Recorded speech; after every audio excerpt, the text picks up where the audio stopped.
ცოტა ხნის წინ მთავრობის კანცელარიაში მინისტრთა კაბინეტის ხდომა დასრულდა.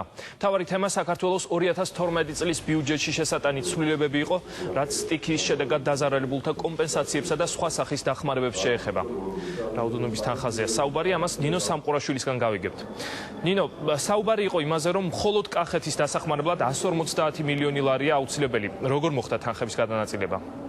დიახ, მინისტრთა კაბინეტის წევრებს ბიუჯეტში ცვლილებები წარუდგინა ფინანსთა მინისტრმა და მთავარ საფინანსო დოკუმენტში თანხები გადანაწილდა შემდეგნაირად.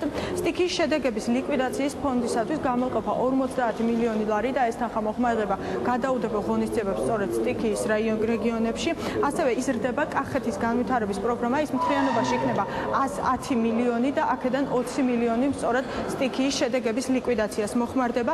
ასევე იზრდება მუნიციპალიტეტებისათვის ასიგნებები და ის იქნება მთლიანობაში 2 მილიონი ლარი, რაც შეეხება მთავრობის სარეზერვო ფონდს, ფინანსთა მინისტრის განცხადებით, ის იქნება 17 მილიონი ლარით განისაზღვრება და იმ შემთხვევაში თუ იქნება კვლავ სტიქია რომელიმე რეგიონში, მაშინ ამ შემთხვევაში თანხები სწორედ აქედან გამოიღება.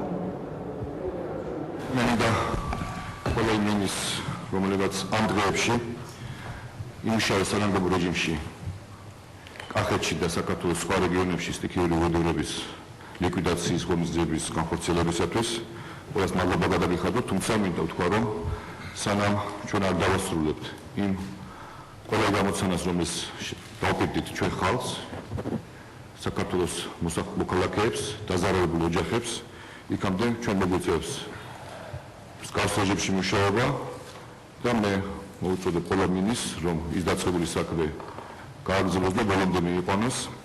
ჩვენ ახლა სასწრაფოდ გვჭირდება და ბიუჯეტში ცვლილება, რათა ეს ღონისძიებები იქნას დაფინანსებული. ფინანსთა მინისტრს აქ დავალებული შევიდეს პარლამენტში ახალი ბიუჯეტის პროექტით. მე მინდა ვთხოვო ფინანსთა მინისტრს მოკლედ გითხრას რა ცვლილებებს ითვალისწინებს, რა ბიუჯეტში აცვლილებებს ითვალისწინებს თქვენი წინადადება.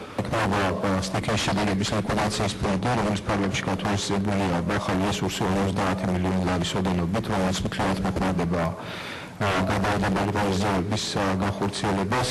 მსხვერპლობა კახეთის განვითარების პროგრამა, რომლის პარლამენტში მთლიანი რესურსი იქნება 110 მილიონი რომელიც 20 მილიონი მოხმარდება სტიქიის შედეგების ლიკვიდაციას. გარდა ამისა, ესდება ასიგნება კახეთის სამხედრო მუნიციპალიტეტს მთლიანად დაახლოებით 2 მილიონი ლარის ოდენობით. მაგალითად, შემდეგ დაახლოებით 17 მილიონი ლარი გჭირდება მთავრობის სარეზერვო ფონდში, სადაც საჭიროების შემთხვევაში თანხა მოხმარდება ისე და ისე სტიქიად დაზარალებული რეგიონების აღდგენას.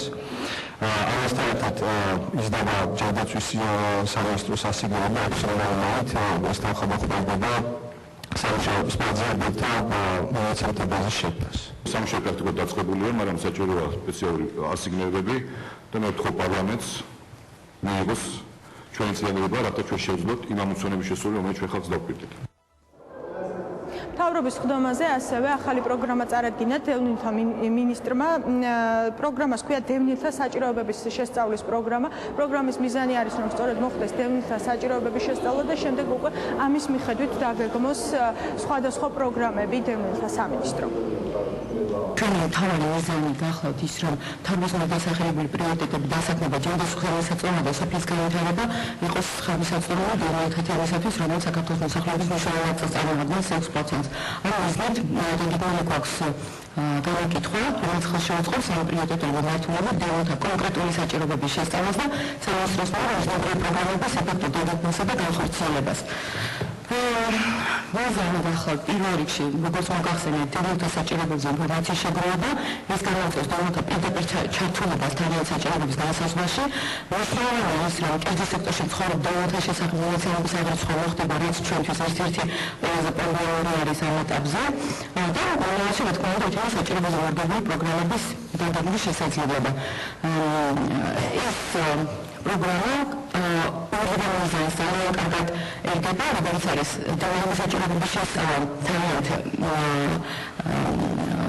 რეალური საჭიროებების მიხედვით და მეორე არის თვითონ დევნილების სამინისტროს შორის ურთიერთკომუნიკაციის განმაჯობესება. ახალ პროგრამას დევნილთა სამინისტრო განახორციელებს ჯანდაცვის სამინისტროს სოციალური მომსახურების სააგენტოსთან ერთად, რაც შეეხება 2012 წლის ბიუჯეტში ცვლილებები ბიუჯეტში დღეს დარეგისტრირდება საკანონმდებლო ორგანოში და სავარაუდოდ უკვე ხვალინდელ რიგ გარეშე სესიაზე იმსჯელებს პარლამენტი მთავარ საფინანსო დოკუმენტში შესატან ცვლილებებზე.